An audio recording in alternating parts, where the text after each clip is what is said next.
الحمد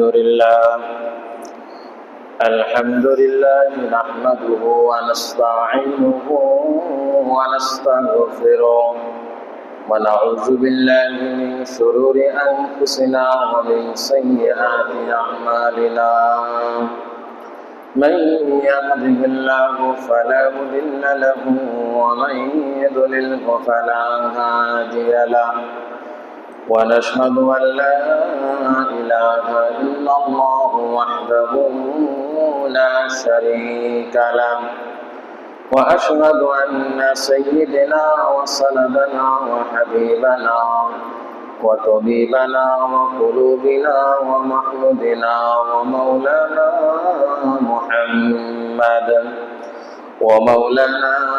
محمدا عبده ورسوله الذي أرسله بالحق بشيرا ونذيرا وداعيا إلى الله بإذنه وسراجا وقمرا منيرا فقد قال الله سبحانه وتعالى في كلامه المجيد والفرقانه الحميد أعوذ بالله من الشيطان الرجيم بسم الله الرحمن الرحيم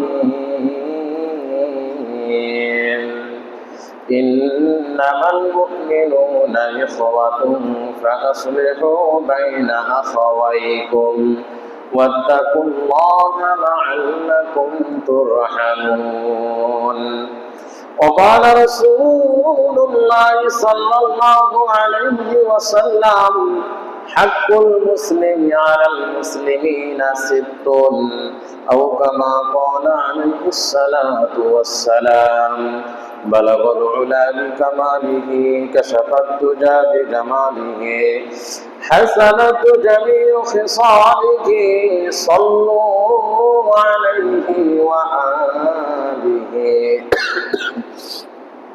سبحانك لا علم لنا إلا ما علمتنا إنك أنت العليم الحكيم سبحان الله والحمد لله ولا إله إلا الله والله أكبر إن الله وملائكته يصلون على النبي يا أيها الذين آمنوا صلوا عليه وسلموا تسليما شباب درود شريف পড়ি اللهم صل على محمد وعلى آل محمد كما صليت على إبراهيم وعلى آل إبراهيم إنك حميد مجيد اللهم بارك على محمد وعلى آل محمد كما باركت على إبراهيم وعلى آل إبراهيم إنك حميد مجيد الحمد لله আল্লাহ সুবহানাহু ওয়া তাআলার দরবারে অগণিত অসংখ্য লাখ ও কোটি শুকর ও সুজুদ সেই মহান স্রষ্টার দরবারে যিনি আমাদেরকে পবিত্র নামাজ আদায় করার জন্য আল্লাহর ঘর মসজিদে আসার বসার নামাজের পূর্ব খানিক সময়ে কোরআন হাদিস থেকে কিছু মূল্যবান কথা শোনার তৌফিক দান করেছেন। এজন্য আমরা সবাই দিল থেকে শুকর আদায় করি, সকলে বলি আলহামদুলিল্লাহ।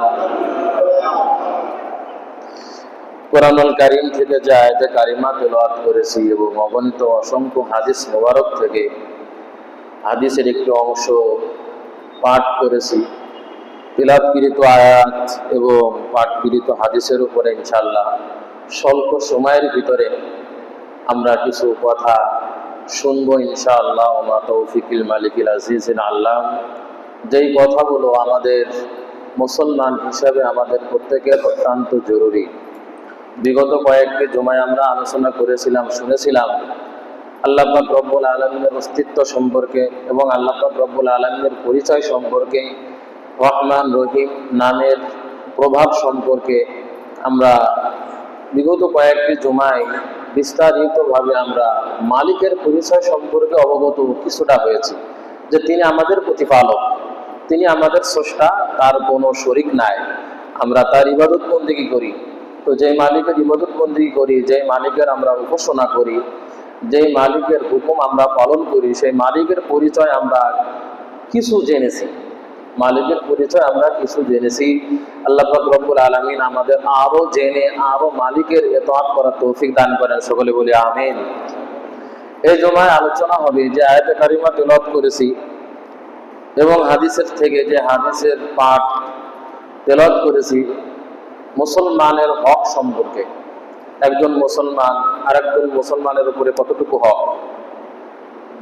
আমরা মুসলমান হিসাবে প্রত্যেকেরই এই বিষয়গুলো জানা অত্যন্ত জরুরি। জুমার দিন মেম্বার থেকে এমন কিছু বিষয় মাইক ফলো হওয়া উচিত বা দরকার, যেই বিষয়গুলো মহল্লার ভিতরে এবং মহল্লার প্রত্যেক মানুষের ভিতরে দিন এবং শরিয়ার বুঝ শোনার মাধ্যমে তাদের দৈনন্দিন চলার মূল পরিবর্তন হবে। যদি আমরা মনোযোগ দিয়ে শুনি, যদি আমরা আমলের নিয়তে শুনি, তাহলে প্রত্যেক জুমা থেকে যদি আমরা একটা করে কথার উপরে আমল করার চেষ্টা করি, যে না আমি এই কথার উপরে আমল করার চেষ্টা করব, আমি এই কথার উপরে আমল করার চেষ্টা করব, তাহলে যদি আমরা এক মাসের ভিতরে যদি 4টা জুমা হয়, তাহলে আমরা 4টা কথার উপরে আমল করা শুরু করে দিলাম। তো এরকম ভাবে পুরো জিন্দেগি, পুরো বছরে যদি আমরা নিয়ত করে আসি, আমাদের জীবনের সময়ের মূল্য কেমন, যে আমরা মসজিদে জুমার নামাজ পড়তে আসছি, যতটুকু সময় আমরা মসজিদের ভিতরে অবস্থান করতেছি, হুজুর যতটুকু সময় কথা বলতেছে, অতটুকু পর্যন্ত আমাদের ধ্যান খেয়াল আছে। মসজিদ থেকে বাইর হয়ে যাওয়ার পরে কি বয়ান করলো, কি শুনলাম, আর মনে থাকে না। কথা ঠিক কিনা বলেন? মনে থাকবে, একটা কারণে মনে থাকবে। আমাদের শুধু মন দিয়ে শুনলে হবে না, দিল, মন, শরীর সবকিছু দিয়ে শুনতে হবে। আপনি আমার দিকে তাকিয়ে আছেন, শুনতেছেন, কিন্তু আপনার মন এখানে নাই। আপনি সারাদিন শুনবেন, সারাদিন শুনবেন, শোনার পরে শেষে আপনি কোনো কিছুই বুঝবেন না। যদি আপনি দিল, মন সমস্ত কিছু দিয়ে এক মন হয়ে যদি আপনি দিলের কান খুলে শোনেন, যে না যে কথাগুলো বলতেছে আমি আমাদের মন পরিবর্তন করার জন্য ওখান থেকে একটা কথা আমি আমার জীবনের জন্য ফিট করব, আমি আমল করার চেষ্টা করব, যদি আপনি দিলের কান লাগিয়ে শোনেন, ইনশাআল্লাহ ওই কথা আপনার দিলে গেঁথে থাকবে, ওই কথা আপনার দিলে গেঁথে থাকবে। দেখেন, দুনিয়ার ভিতরে যদি কেউ কারো কষ্ট দেয়, কেউ কারো কষ্ট দেয়, অথবা কেউ কাউকে অপমান করে, সেটা মনে থাকে কি থাকে না? সেটা মনে থাকে, সেটা মনে থাকে। আমি যদি আপনাকে কষ্ট দিই, আমি যদি আপনাকে অপমানিত করি, অপদস্থ করি, আপনার 50 বছর পরেও কিন্তু মনে থাকবে যে ইমাম সাহেব আমাকে অপমান করছিল, অমুকজন আমাকে অপমান করছিল, একটা কথা বলছিল। ওই কথাটা মনে রাখার জন্য আপনার ওই সময় আপনার দিল, ধ্যান সমস্ত কিছু আমার উপরে ছিল। যখনই আমি কথা বলেছি, আপনি দিলের কান লাগিয়ে শুনেছেন।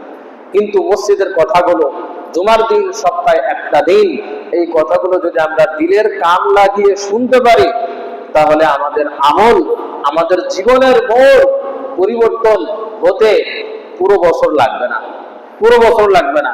সপ্তাহে যদি আমরা একটা করে কথা যদি মানার চেষ্টা করি, আমল করার চেষ্টা করি, জীবনে ফিট করার চেষ্টা করি, আমার আপনার জীবনের চলার গতি পরিবর্তন হবে কি হবে না? অবশ্যই হবে। এজন্য এই জন্য আলোচ্য বিষয় আমি রেখেছি যে মুসলমানের হক সম্পর্কে।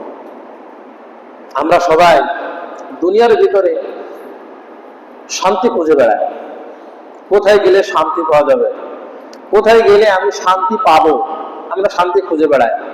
কিন্তু শান্তি লুকিয়ে আছে কোথায়?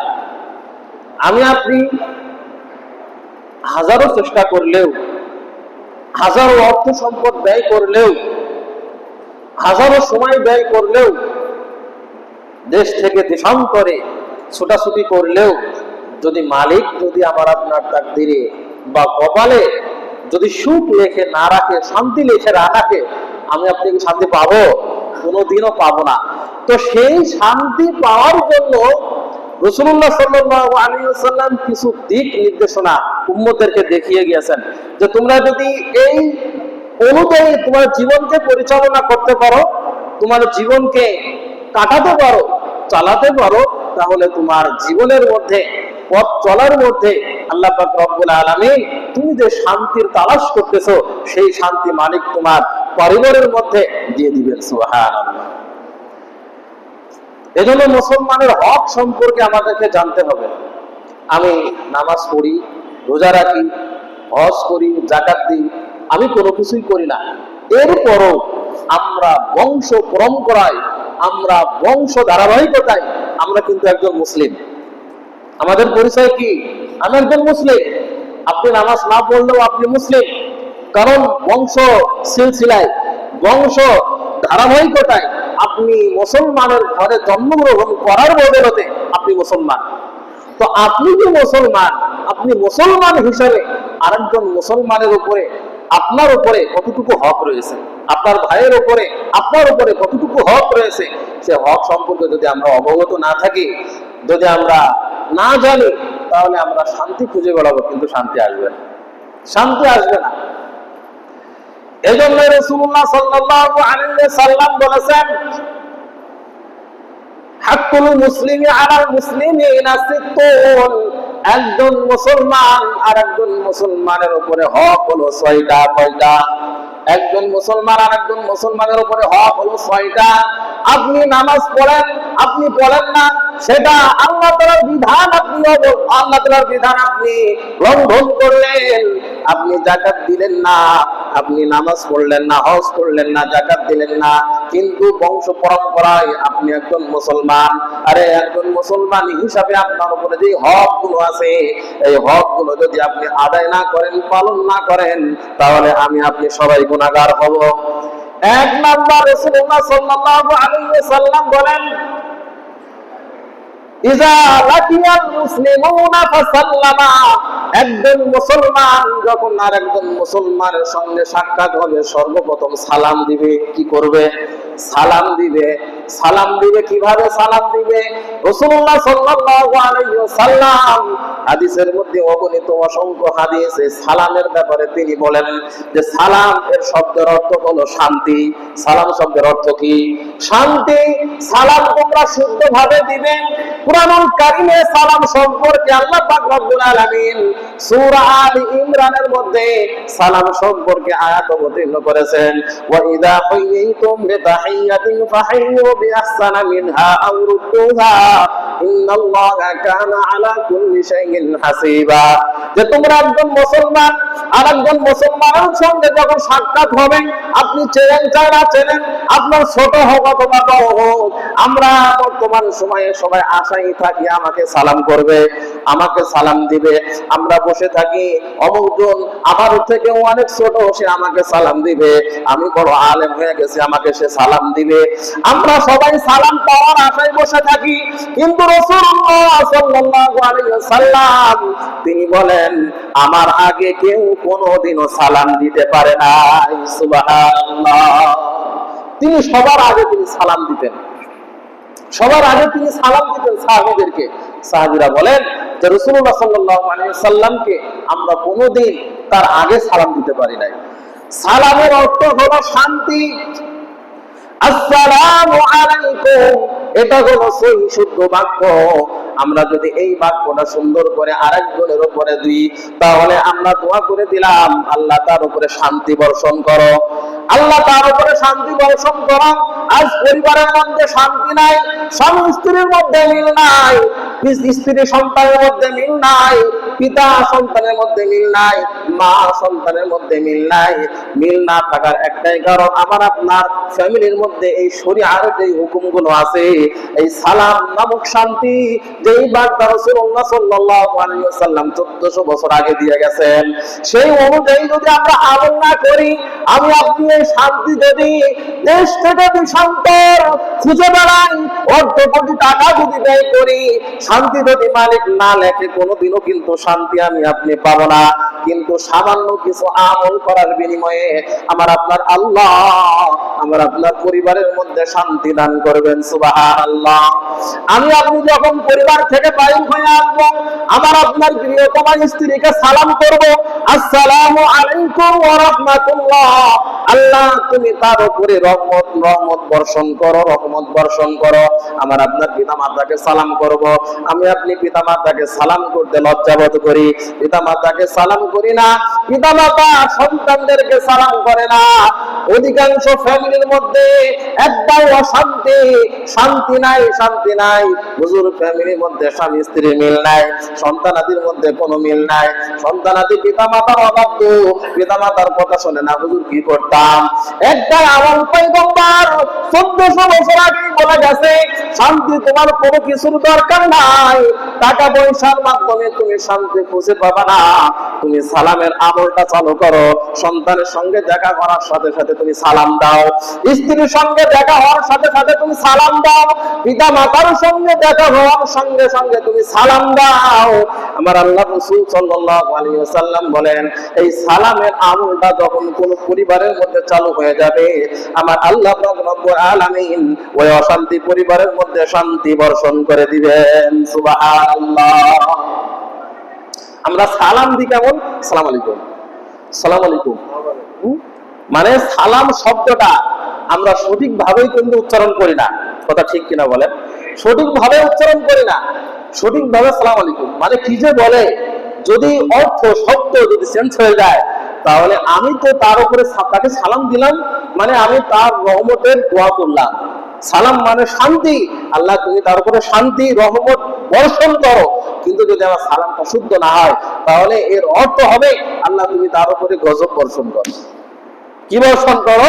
গজব বর্ষণ করো। আপনি আপনার সন্তানকে সালাম দিবেন, আপনার সন্তান অত্যন্ত প্রিয়, অত্যন্ত মহাব্বত, অত্যন্ত কাছের একজন মানুষ। আপনার স্ত্রীকে আপনি সালাম দিবেন, কারণ আপনি চান আমার সন্তানাদি শান্তিতে থাক, রহমতের মধ্যে থাক, বরকতের মধ্যে থাক।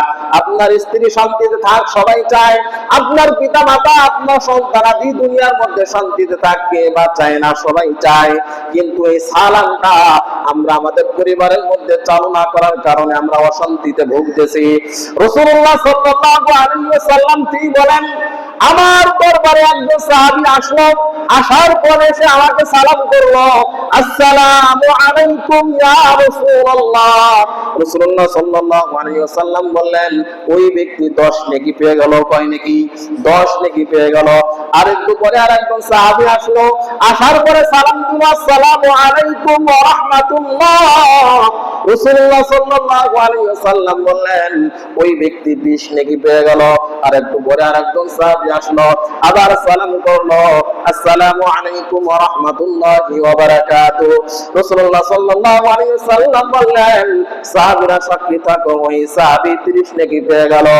আরো আরেকবার আরেকজন সাহাবী আসলো, সেই সাহাবী সালাম দিল, আসসালামু আলাইকুম ওয়া রাহমাতুল্লাহ ওয়া বারাকাতুহু ওয়া মাগফিরাতুহু। রাসূলুল্লাহ সাল্লাল্লাহু আলাইহি ওয়াসাল্লাম বললেন, ওই সাহাবী তোমরা লিখে রাখো 40 নেকি পেয়ে গেল। সুবহানাল্লাহ। মাগফিরাত পর্যন্ত হাদিসের মধ্যে উল্লেখ আছে যে যখন তোমরা সালাম দিবা, তখন তোমরা সহি শুদ্ধভাবে সুন্দরভাবে উচ্চারণ করে তোমরা সালাম দিবা। রাসূলুল্লাহ সাল্লাল্লাহু আলাইহি ওয়াসাল্লাম তাদের উত্তর দিলেন, ওয়া আলাইকুমুস সালাম ওয়া রাহমাতুল্লাহি ওয়া বারাকাতুহু। যে শুধু আপনাকে সালাম দিবে, আসসালামু আলাইকুম, আপনার উপরে সে শান্তির দোয়া কামনা করলেন, আপনার উচিত হবে আপনি তার উত্তরে বলবেন, ওয়া আলাইকুমুস সালাম ওয়া রাহমাতুল্লাহ। যদি কেউ সালাম দেয়, আসসালামু আলাইকুম ওয়া রাহমাতুল্লাহ, আপনি তার উত্তরে বলবেন, ওয়া আলাইকুমুস সালাম ওয়া রাহমাতুল্লাহি ওয়া বারাকাতুহু। তার কারণ কোনো কিছুর বিনিময় ছাড়াই সে আপনার জন্য শান্তি রহমতের দোয়া করে দিলেন আপনার উপরে, আপনি যদি তার উপরেও যদি এই দোয়াটা না করে দেন, তাহলে তো মুসলমানের হকটা আদায় হলো না, মুসলমানের হকটা আদায় হলো না। এই সালাম কোথা থেকে আসলো? এই সালাম কোথা থেকে আসলো? সালামের প্রথা কিভাবে চালু হলো? আল্লাহ পাক রব্বুল আলামিন যখন সর্বপ্রথম আমার আপনার আদি পিতাকে হযরত আদম আলাইহিস সালাতু ওয়াস সালাম, কেউ কি অস্বীকার করতে পারবে? অস্বীকার করার কোনো অবকাশ নাই তো, কোরআনের আয়াত আছে স্পষ্ট। রাসূলুল্লাহ সাল্লাল্লাহু আলাইহি ওয়াসাল্লাম তিনি বলেন, এটা হলো তোমাদের আদি পিতা হযরত আদম আলাইহিস সালাতু ওয়াস সালামকে যখন আল্লাহ পাক রব্বুল আলামিন সৃষ্টি করলেন, সৃষ্টি করার পরে যখন দেহের মধ্যে রূহ ফুঁকে দিলেন, আদম আলাইহিস সালাতু ওয়াস সালামকে আল্লাহ পাক রব্বুল আলামিন 60 হাত লম্বা দেহ বিশিষ্ট একজন মানব তৈরি করলেন।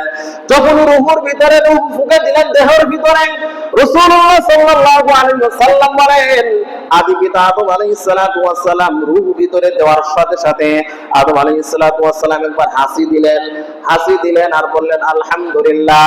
এর জবাবে আল্লাহ পাক রব্বুল আলামিন নিজে বললেন ইরহামুকাল্লাহ, সুবহানাল্লাহ। আল্লাহ নিজে তার হাসির উত্তর দিলেন। 6 নাম্বার হক হলো মুসলমানের, একজন মুসলমানের উপরে আরেকজন মুসলমানের জন্য 6টা হক। এটা হলো আরেকটি হক। একজন মুসলমান যদি হাসি দেয়, আপনি যদি কানে শোনেন যে অমুক মুসলমান হাসি দিয়েছে, তাহলে আপনার উচিত হলো, আপনার হক আদায় করা উচিত হলো তার হাসির জবাব দেওয়া, ইরহামুকাল্লাহ, আল্লাহ তোমার উপরে রহমত বর্ষণ করুন। এটা আল্লাহ তাআলার আমল, আল্লাহ তাআলার পক্ষ থেকে। আদম আলাইহিস সালাম হাসি দিলেন আর আল্লাহ পাক রব্বুল আলামিন তার আলহামদুলিল্লাহ যখন বললেন, তার জবাবে তিনি বললেন কি, ইরহামুকাল্লাহ, ইরহামুকাল্লাহ। আদম আলাইহিস সালাম সৃষ্টি হয়ে যাওয়ার পরে আল্লাহ পাক রব্বুল আলামিন বলেন, আদম তুমি ওই যে ফেরেশতাদের দিকে দেখতে পাও, ওগুলো আমার তৈরি, আমার সৃষ্টি ফেরেশতা, তুমি ওই ফেরেশতাদেরকে সালাম করো। আদম আলাইহিস সালাম ফেরেশতাদেরকে সালাম করলেন, আসসালামু আলাইকুম। সকল ফেরেশতা এক বাক্যে উত্তর দিল, ওয়া আলাইকুমুস সালাম ওয়া রাহমাতুল্লাহ। আমার আল্লাহ পাক রব্বুল আলামিন বলেন, আদম এই যে সালামের প্রথা চালু হলো, তুমি মানব জাতি, তুমি সালাম দিলে সর্বপ্রথম, সালামের উত্তর দিল সর্বপ্রথম আমার ফেরেশতারা। এই সালামের প্রথা তোমার থেকে নিয়ে কিয়ামত পর্যন্ত যত আদি সন্তান পৃথিবীর মধ্যে আগমন করবে, সকলের উপরে আমলটা আমি চালু করে দিলাম। সুবহানাল্লাহ। এটা আল্লাহ তাআলার হুকুম, একটি আমল, যে এই আমলটা আল্লাহ পাক রব্বুল আলামিন আদম আলাইহিস সালাম থেকে আমাদের পর্যন্ত এই সালামের আমল তিনি চালু করে দিলেন। আর এই সালামের মধ্যেই আল্লাহ পাক রব্বুল আলামিন শান্তি রেখেছেন। আমরা শান্তি তালাশ করে বেড়াই, শান্তি খুঁজে বেড়াই, যে শান্তি কোথায় পাবো, কিন্তু শান্তি তো কিছু কিছু আমলের মধ্যে আছে। পয়গম্বর 1400 বছর আগেই বলে গেছে যে ওর মধ্যে শান্তি আছে। কিন্তু এই সালামের ব্যাপারে আমরা উদাসীনতা, এই সালামের ব্যাপারে আমাদের কৃপণতা, এই সালামের ব্যাপারে আমাদের লৌকিকতা। আমরা পিতা মাতাকে সালাম দিতে লজ্জাবোধ করি, স্ত্রীকে সালাম দিতে লজ্জাবোধ করি, সন্তানকে সালাম দিতে লজ্জাবোধ করি কি করি না? আজকে বলেন তো দেখি, যে এক সপ্তাহের ভিতরে আপনি আপনার পিতা মাতাকে কয়বার সালাম দিয়েছেন? আপনি আপনার স্ত্রীকে কয়বার সালাম দিয়েছেন? আপনি আপনার সন্তানকে কয়বার সালাম দিয়েছেন? কয়বার দিয়েছেন বলেন? তাহলে রাসূলুল্লাহ সাল্লাল্লাহু আলাইহি ওয়াসাল্লাম বলেন যে তুমি তোমার ঘরের উপরে সব সময় শান্তির জন্য দোয়া করো, সালাম তোমরা এটা বেশি বেশি প্রচার করো, সালাম তোমরা বেশি বেশি প্রচার করো, তাহলে তোমাদের মধ্যে শান্তি ফিরে আসবে। রাসূলুল্লাহ সাল্লাল্লাহু আলাইহি ওয়াসাল্লাম আরো বলেন, যখন তিনি মক্কা থেকে মদিনায় আগমন করলেন,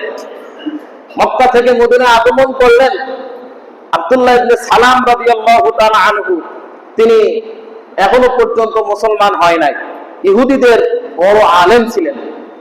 মক্কা থেকে মদিনায় আগমন করার সাথে সাথে মদিনাবাসীর সবাই রাসূলুল্লাহ সাল্লাল্লাহু আলাইহি ওয়াসাল্লামের চেহারা মোবারক দেখার জন্য পাগল করা হয়ে গেছে, যে নবীজি আসছে, শেষ নবী আসছে, পয়গম্বর আসছে, মুহাম্মদ আসছে, তার চেহারা মোবারক দেখতে হবে। সবাই ভেঙেছে চেহারা দেখার জন্য। আব্দুল্লাহ ইবনে সালাম এখনো মুসলমান হয় নাই, তিনিও চিন্তা করলেন আমিও যাই একটু দেখে আসি। তিনি ইহুদিদের কিতাবের পণ্ডিত ছিলেন, তিনি জ্ঞানী ছিলেন।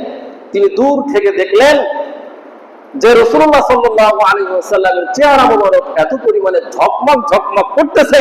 তিনি ইহুদি হয়ে এই মন্তব্য করলেন, এই চেহারা কোনদিনও মিথ্যাবাদীর চেহারা হতে পারে না। সুবহানাল্লাহ। রাসূলুল্লাহ সাল্লাল্লাহু আলাইহি ওয়াসাল্লাম বিদায় হজের আগ মুহূর্তে তিনি ঘোষণা করলেন, ইয়া আইয়ুহান নাস, হে মানুষ সকল, আফশুস সালাম, তোমরা যদি শান্তির বার্তা তোমরা পৌঁছাইতে চাও, শান্তি যদি তোমরা পেতে চাও, আফসুস সালাম, একে অপরের সাথে তোমরা সালাম বিনিময় করো। ওয়া আতইমুত তাআম, এবং মানুষকে খানা খাও। যদি তোমরা শান্তি পেতে চাও, সাল্লু বিল লাইলি ওয়ান নাসু নিআম, তাহলে মানুষ যখন আধার রাতে ঘুমিয়ে যায়, তুমি একা একই দাঁড়াও, আল্লাহর দরবারে নামাজে দাঁড়িয়ে যাও, তাহাজ্জুদের নামাজে পাবন্দি করো। রাসূলুল্লাহ সাল্লাল্লাহু আলাইহি ওয়াসাল্লাম এই তিনটা কথা বললেন। আফসুস সালাম, সালামের প্রথা তোমরা চালু করো, সালাম বেশি বেশি তোমরা দাও। সালামের বিনিময় মত বিনিময় করার মাধ্যমে একে অপরের মধ্যে ভ্রাতৃত্ব তৈরি হবে, একে অপরের মধ্যে মহাব্বত তৈরি হবে, স্ত্রী স্বামীর মধ্যে মহাব্বত তৈরি হবে, পিতা সন্তানের মধ্যে মহাব্বত তৈরি হবে, সকলের মধ্যে মহাব্বত তৈরি হবে। রাসূলুল্লাহ সাল্লাল্লাহু আলাইহি ওয়াসাল্লাম 2 নম্বর বাক্য বললেন, ও আতইমুত তাআম, এবং মানুষকে খানা খাওয়াও, তাহলে মহাব্বত পয়দা হবে। আরেকটি কথা বললেন, সাল্লু বিল লাইলি ওয়ান নাসু নিআম, মানুষ যখন ঘুমিয়ে যায়, আধার রাতে সকল মাখলুকাত ঘুমিয়ে যায়, আমার আল্লাহ পাক রব্বুল আলামিন প্রথম আসমানে এসে ডাকতে থাকে, হে আব্দুল করিম, সারা দিন তুমি গুনার কাজের মধ্যে লিপ্ত ছিলা, আমার নামাজ পড়ো নাই, রোজা রাখো নাই, হজ করো নাই, যাকাত দাও নাই, দুনিয়ার মধ্যে তুমি অশান্তিতে জীবন যাপন করতেছো, তোমার ক্ষমতা দরকার, তোমার টাকা দরকার, বাড়ি দরকার, গাড়ি দরকার, তোমার সব কিছু দরকার, ইজ্জত সম্মান দরকার। হে আব্দুল করিম, দুনিয়াবাসী কেউ তোমাকে সম্মান দিতে পারবে না, দুনিয়াবাসীর কেউ তোমাকে অভাব দূর করতে পারবে না, দুনিয়াবাসী কেউ তোমার রোগ দূর করতে পারবে না। আমি প্রথম আসমানে এসেছি, সবকিছুর মালিক আমি আল্লাহ। ওয়া তুইজ্জু মান তাশা ওয়া তুযিল্লু মান তাশা বিয়াদিকাল খায়র, আমি যাকে ইচ্ছা তাকে লাঞ্ছিত করি, যাকে ইচ্ছা তাকে আমি সম্মানিত করি, যাকে ইচ্ছা তাকে আমি ধনী বানাই, যাকে ইচ্ছা তাকে আমি দরিদ্র বানাই। হে আব্দুল করিম, আল্লাহ পাক রব্বুল আলামিন বান্দাদের নাম ধরে ধরে ডাকতে থাকে, আমার দরবারে তোমরা ফরিয়াদ করো, আমার দরবারে চাও, আমি প্রথম আসমানে এসেছি তোমার ফরিয়াদ কবুল করার জন্য। বান্দা যখন সাল্লু বিল লাইলি ওয়ান নাসু নিআম, সকল মাখলুকাত, সকল মানব জাতি যখন ঘুমিয়ে থাকে, ওই সুবহে সাদিকের সময় যদি কোন বান্দা দাঁড়িয়ে তাহাজ্জুদের নামাজ 2 রাকাত হোক, 4 রাকাত হোক, 6 রাকাত হোক, আল্লাহ পাক রব্বুল আলামিনের দরবারে দাঁড়িয়ে যদি মুনাজাত করে আর চোখের দুটো পানি ছেড়ে দেয়, আমার রাসূলুল্লাহ সাল্লাল্লাহু আলাইহি ওয়াসাল্লাম বলেন, এই চোখের পানি মশা মাছির মাথা পরিমাণ 1 ফোঁটা পানি নাকের ডগায় আসার আগে আগে আল্লাহ তাআলা দিনের চাহতগুলোকে কবুল করে নিবে। সুবহানাল্লাহ। আপনি অভাবে আছেন, আপনি ঋণগ্রস্ত হয়ে গেছেন, আপনি বিশাল বড় অসুস্থতায় ভুগতেছেন, কে সেবা দিবে বলেন তো দেখি? আমার আল্লাহ পাক রব্বুল আলামিন যদি আমার আপনার কপালে যদি রোগ লিখে রাখে, রোগে আক্রান্ত হব, যদি শিফা না লিখে রাখে, কোনোদিনও কিন্তু আমরা শিফা গ্রহণ করতে পারবো না। রোগ দেওয়ার মালিক আল্লাহ, রিজিক দেওয়ার মালিক আল্লাহ, ঋণগ্রস্ত পরিশোধ করার মালিক আল্লাহ। যদি আমরা মালিকের দরবারে যদি আমরা রুজু হতে পারি, মালিককে যদি আমরা অনুসরণ করতে পারি, তাহলে আমাদের শান্তি ফিরে আসবে, তাহলে আমরা দুনিয়ার মধ্যে বড় শান্তি আমরা দেখতে পাবো। রাসূলুল্লাহ সাল্লাল্লাহু আলাইহি ওয়াসাল্লাম বিদায় হজের মধ্যে এই 3টা কথাই তিনি বললেন, যদি তোমরা জান্নাতে সহজভাবে যেতে চাও, তাহলে এই 3টা কথার উপরে আমল করলে আমি বলে গেলাম আমার মালিক তোমাদের জন্য জান্নাতের রাস্তা সহজ করে দিবে। সুবহানাল্লাহ, অতি সহজ। এরপরে বললেন, ইযা সাফারা ফাসাফারা, এবং যখন তোমাদের দেখা হবে, ইজাল তাকাল মুসলিমানে ওয়া তাসাফাহা, যখন তোমরা একে অপরের মুসলমান দেখা হবে তো সালাম বিনিময় করবে এবং মুসাফা করবে। মুসাফার কথা হাদিসের মধ্যে আছে, স্পষ্ট কোরআনের আয়াতের মধ্যে আছে মুসাফা করবে, মুসাফা করবে। মুসাফা কেমন করতে হবে? এক হাত দিয়ে না, কিন্তু এক হাত দিয়ে কিন্তু হ্যান্ডশেক হয়ে যাবে, যেটা ইহুদি নাসারারা করে। ইহুদি নাসারা যেগুলো করে সেটা না, মুসাফা করতে হবে দুই হাত দিয়ে। রাসূলুল্লাহ সাল্লাল্লাহু আলাইহি ওয়াসাল্লাম বলেন যে যখন আমার উম্মতরা দুই হাত দিয়ে একে অপরের সাথে মত বিনিময় করবে, সালাম দিবে, ওয়া তাসাফারা এবং মুসাফা করবে, রাসূলুল্লাহ সাল্লাল্লাহু আলাইহি ওয়াসাল্লাম বলেন যে তারা যেটাই বলুক না কেন, মুসাফা করার সাথে সাথে গাছের পাতা যেমন শীতের সময় ঝরে ঝরে পড়ে যায়, একে অপরের গুনাহ মুসাফা করার বিনিময়ে আল্লাহ তাদের গুনাহগুলোকে ঝরিয়ে দেয়। সুবহানাল্লাহ। এই মুসাফা করার বিনিময়ে আল্লাহ পাক রব্বুল আলামিন তাদের গুনাহগুলোকে maaf করে দেয়। ওয়া তাগফিরু গুফিরা লাহু ক্বাবলা। রাসূলুল্লাহ সাল্লাল্লাহু আলাইহি ওয়াসাল্লাম তিনি নিজে বলতেছেন যে যখন আমার উম্মতরা সালাম বিনিময় করবে, একে অপরের সাথে মত বিনিময় করার সঙ্গে সঙ্গে হাতে হাত দিয়ে মুসাফা করবে, অথবা সেই মুসাফার ভিতরে আগফিরুল্লাহু লানা ওয়া লাকুম আমরা দোয়া করি, অথবা যে কোনো দোয়া করতে পারেন, দোয়া না পড়লেও রাসূলুল্লাহ সাল্লাল্লাহু আলাইহি ওয়াসাল্লাম বলেন যে আল্লাহ পাক রব্বুল আলামিন তাদের বিগত জীবনের গুনাহগুলোকে গাছের পাতার ন্যায় ঝরিয়ে দিবে। সুবহানাল্লাহ। আমাদের পিতামাতা সন্তানাদের ভিতরে মুসাফা নাই, সালাম বিনিময় নাই। আমরা চাই না যে আমার পিতা, আমার সন্তানাদি, আমার স্ত্রী, পুত্র তারা দুনিয়ার মধ্যে শান্তিতে রহমতের মধ্যে বসবাস করুক। চাই কি চায় না বলেন তো দেখি? সবাই চায়, সবাই চায়, কিন্তু আমরা এই কাজ থেকে সবাই পিছিয়ে আছি, সবাই পিছিয়ে আছি। সন্তানাদি পিতামাতাকে সালাম মুসাফা করে না কেন? লজ্জা লাগে, লজ্জা করে। স্ত্রী স্বামীকে সালাম দিতে লজ্জাবোধ করে, স্বামী স্ত্রীকে সালাম দিতে লজ্জাবোধ করে, সন্তান পিতাকে সালাম দিতে লজ্জাবোধ করে। এই লজ্জার পাঁচিলকে ভেঙে দিয়ে আপনি যদি সামনে অগ্রসর হতে পারেন, এই আমলগুলো যদি চালু করতে পারেন, দেখবেন ইনশাআল্লাহ ইনশাআল্লাহ কয়েকদিনের ভিতরে আপনার সংসারের ভিতরে, পরিবারের মেম্বারের ভিতরে শান্তি নেমে আসবে। কি নেমে আসবে বলেন তো দেখি? শান্তি নেমে আসবে। রাসূলুল্লাহ সাল্লাল্লাহু আলাইহি ওয়াসাল্লাম তিনি একবার বাজারে গেলেন। বাজারে যাওয়ার পরে রাসূলুল্লাহ সাল্লাল্লাহু আলাইহি ওয়াসাল্লামের উপরে নিকটে 10 দিরহাম রয়েছে, 10 দিরহাম। বাজারে যাওয়ার পরে একটা জামা রাসূলুল্লাহ সাল্লাল্লাহু আলাইহি ওয়াসাল্লামের পছন্দ হয়েছে, 4 দিরহাম দিয়ে তিনি একটা জামা ক্রয় করলেন। জামা ক্রয় করার পরে একজন সাহাবী বলতেছেন, ইয়া রাসূলুল্লাহ, আপনি খুব সুন্দর জামা ক্রয় করেছেন, আমার পছন্দ হচ্ছে, আপনি আমাকে হাদিয়া দিয়ে দেন। তো রাসূলুল্লাহ সাল্লাল্লাহু আলাইহি ওয়াসাল্লামের কাছে চেয়েছে, রাসূল তো দিবেই দিবে, রাসূলুল্লাহ দিয়ে দিয়েছে। আর থাকলো 6 দিরহাম, আরো 4 দিরহাম দিয়ে আরেকটি জামা তিনি ক্রয় করলেন। আর থাকলো 2 দিরহাম। তিনি দেখতেছেন একজন মহিলা তিনি কি যেন খোঁজাখুঁজি করে আর কান্না করে। তো রাসূলুল্লাহ সাল্লাল্লাহু আলাইহি ওয়াসাল্লাম জিজ্ঞাসা করলেন, তুমি কেন কান্না করো? তিনি বলেন যে, ইয়া রাসূলুল্লাহ, আমি আমার অমুক মালিকের কাছ থেকে 2 দিরহাম নিয়ে এসেছিলাম বাজারে, ওই 2 দিরহাম হারিয়ে গেছে। তো রাসূলুল্লাহ সাল্লাল্লাহু আলাইহি ওয়াসাল্লাম বললেন যে আমার কাছে 2 দিরহাম আছে, এই 2 দিরহাম নিয়ে তুমি তোমার মালিকের কাছে ফিরে যাও। তো বাদী বলতেছে, আমার যেই সময়টা নষ্ট হলো, এই সময় সম্পর্কে জবাবদিহি করবে এবং আমাকে শাস্তি দিবে আমার মালিক। তো রাসূলুল্লাহ সাল্লাল্লাহু আলাইহি ওয়াসাল্লাম বললেন যে ঠিক আছে, আমি তোমার সঙ্গে যাচ্ছি। সুবহানাল্লাহ। রাসূলুল্লাহ সাল্লাল্লাহু আলাইহি ওয়াসাল্লাম ওই বাদীর সঙ্গে গেলেন। যে সাহাবী দরজার কাছে দাঁড়িয়ে আছে, দাঁড়িয়ে তিনি প্রথমে সালাম দিলেন, আসসালামু আলাইকুম ওয়া রাহমাতুল্লাহ। সাহাবী ভিতরে গলার কণ্ঠ শুনে তার শরীর পুরো স্থির হয়ে গেছে, ঠান্ডা হয়ে গেছে, যেটা তো জনাব রাসূলুল্লাহ সাল্লাল্লাহু আলাইহি ওয়াসাল্লাম মুহাম্মদের সালাম। তিনি আমার জন্য দোয়া করছেন, শান্তির দোয়া, আসসালামু আলাইকুম ওয়া রাহমাতুল্লাহ। রাসূল যদি কাউকে সালাম দেয়, তার মানে আল্লাহর কাছ থেকে শান্তি আর রহমতের দোয়া করতেছে, তার উপরে শান্তি রহমত বর্ষণ হবে কি হবে না বলেন তো দেখি? অবশ্যই অবশ্যই হবে। সাহাবী দরজা না খুলে দরজার নিকটে দাঁড়িয়ে আছে। আবার রাসূলুল্লাহ সাল্লাল্লাহু আলাইহি ওয়াসাল্লাম সালাম দিলেন, আসসালামু আলাইকুম ওয়া রাহমাতুল্লাহ। সাহাবী চোখ দিয়ে বেয়ে বেয়ে পানি পড়তেছে, দরজা খোলে না। আবার রাসূলুল্লাহ সাল্লাল্লাহু আলাইহি ওয়াসাল্লাম সালাম দিলেন, আসসালামু আলাইকুম ওয়া রাহমাতুল্লাহ। এরপরে সাহাবী দরজা খুললেন আর হাউমাউ করে কেঁদে দিলেন। রাসূলুল্লাহ সাল্লাল্লাহু আলাইহি ওয়াসাল্লাম জিজ্ঞাসা করলেন, তুমি কাঁদো কেন? বলে, ইয়া রাসূলুল্লাহ, জনাব রাসূলুল্লাহ, আপনি এই অধম গোলামের দরজায় দাঁড়িয়ে আপনি আমার জন্য রহমত মাগফিরাতের দোয়া করতেছেন, শান্তির দোয়া করতেছেন।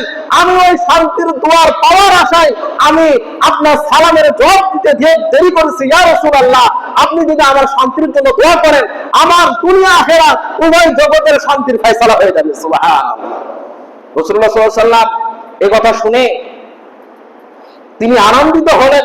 সাহাবী জিজ্ঞাসা করলেন, ইয়া রাসূলুল্লাহ, আপনাকে আমি কিভাবে খেদমত করতে পারি?